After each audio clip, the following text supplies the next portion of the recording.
네, 2020년 1월 22일 수요일 조선일보 일면 기사입니다. 첫 번째 기사입니다. 최광욱 기소안 중앙지검장에 막혔다. 서울중앙지검 수사팀이 최근 최광욱 청와대 공직기강 비서관의 조국 전 법무부 장관 아들의 허위 인턴 활동 확인서를 발급해준 혐의로 기소하겠다고 보고했지만 신임 이성윤 서울중앙지검장이 결재를 하지 않고 있는 것으로 21일 알려졌다. 서울 동부지검에서는 유재수 감찰 무마 사건과 관련해 수사팀이 백원우 전 청와대 민정비서관을 기소해야 한다고 했으나 신임 고기영 지검장이 기록을 더 검토해야 한다며 막고 있는 것으로 전해졌다. 또한 심재철 대검 반부패 강력부장은 지난 16일 윤석열 검찰총장과 유재수 감찰 무마 사건의 서울동부지검 수사팀 등과의 회의 등에서 조국을 무혐의 처리하자고 주장했을 뿐만 아니라 대검 부장 회의를 개최해 조 전 장관 기소 여부를 결정하자고 요구했던 것으로 전해졌다.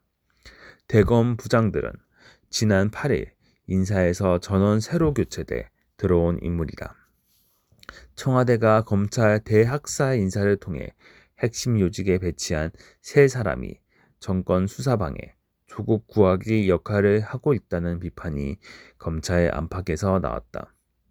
최 비서관은 변호사 시절인 2017년 조 전 장관 아들에게 자신이 일하는 법무법인에서 인턴 활동을 했다는 허위 확인서를 발급해준 혐의를 받고 있다.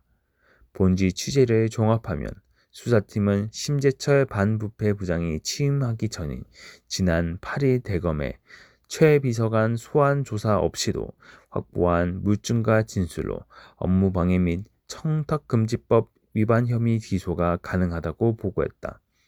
이후 수사팀은 지난 13일 부임한 이성윤 지검장에게도 최 비서관 기소를 재가해달라고 보고했으나 이 지검장은 이날까지 별도 의견을 내지도 결재도 않고 있다고 한다.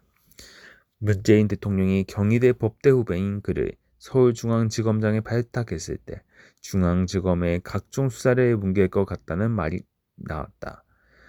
검찰 관계자는 그런 우려가 현실화되고 있다고 했다. 심재철 반부패 부장이 대놓고 조국 구하기에 나선 것도 내부 반발을 사고 있다.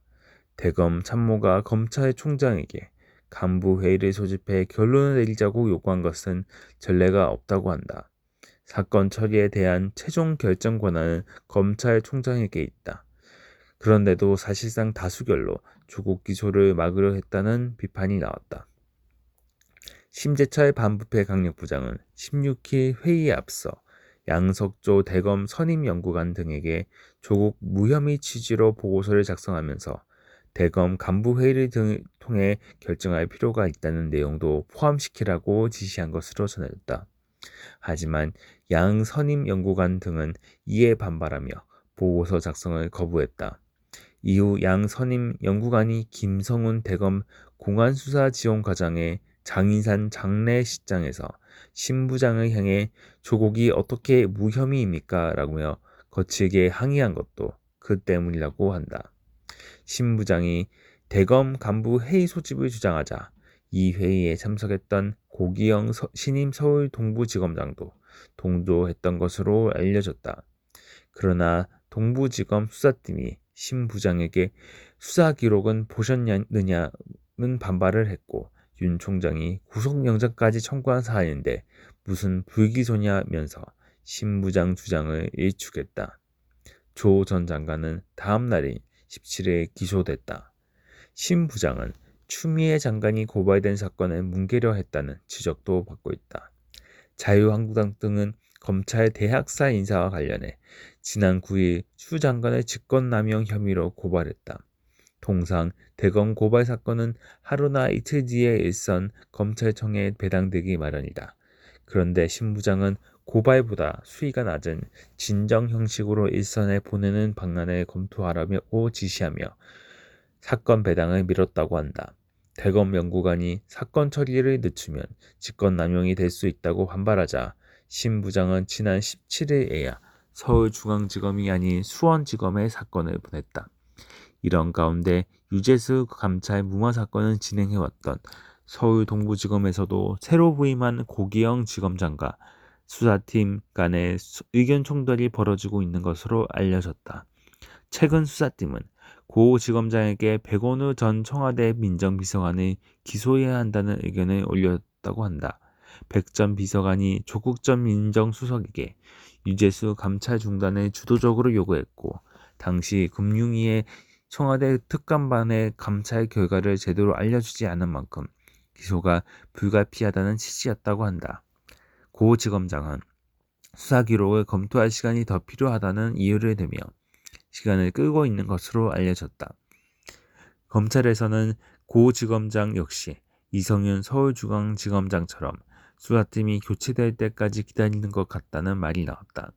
고 지검장은 16일 대검회의에서도 윤석열 총장에게 백 비서관 기소 여부에 대한 판단을 미루자고 한 것으로 알려졌다. 한편 심재천 부장은 상갓집 소동에 벌어진 18일 밤 그 자리에서 내가 한동훈 부장보다 더 잘할 수 있다는 취지로 말했다고 한다. 한 보좌인은 옆에 있던 검사 대부분이 동의하지 못했을 것이라며 당시 분위기를 전했다. 양석조 대검 선임연구관과 장인상을 마친 김성훈 과장은 21일 대검에 출근했다. 두 사람은 각각 조국 사건과 청와대의 울산시장 선거 개입 사건을 담당하고 있다. 그들은 23일 검찰 중간 간부 인사에서 교체될 가능성이 크다. 두 사람은 이날 각자 맡은 사건 기록을 꼼꼼하게 마무리한 것으로 전해졌다. 추 장관이 임명한 후임 수사팀이 사건을 덮을 수 없도록 하겠다는 것이다. 네, 두 번째 기사입니다. 우한 폐렴 사람과 전파 확인. 중국 의료진도 20명 감염. 중국 우한 폐렴이 의료진 20명이 감염됐다고 중국 당국이 20일에 밝혔다. 이들 중 14명은 환자 1명에게 감염돼 슈퍼 전파자가 등장한 사실도 확인됐다. 중국 당국은 우한 폐렴을 일으킨 신종 코로나 바이러스가 사람 간 전염이 된다고 공식 발표하고 사스와 같은 일종 전염병으로 지정했다. 우한시 위생건강위원회는 우한에서 15명의 의료진이 신종 코로나 바이러스 확진 판정을 받았다고 밝혔다. 중국 정부 대응 대책반장은 중난상시는 21일 밤 중국 관영 CCTV 인터뷰에서 14명의 의료진이 신종 코로나 바이러스에 감염된 환자 1명을 치료하다 감염됐다고 밝혔다.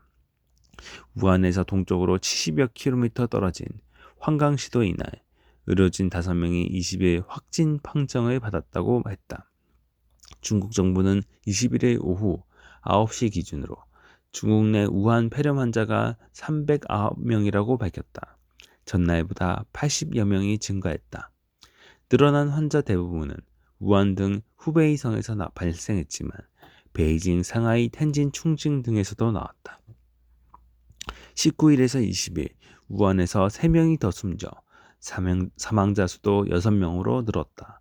한편 북한은 우한 폐렴 때문에 중국인 관광객의 입국을 잠정 금지한 것으로 알려졌다.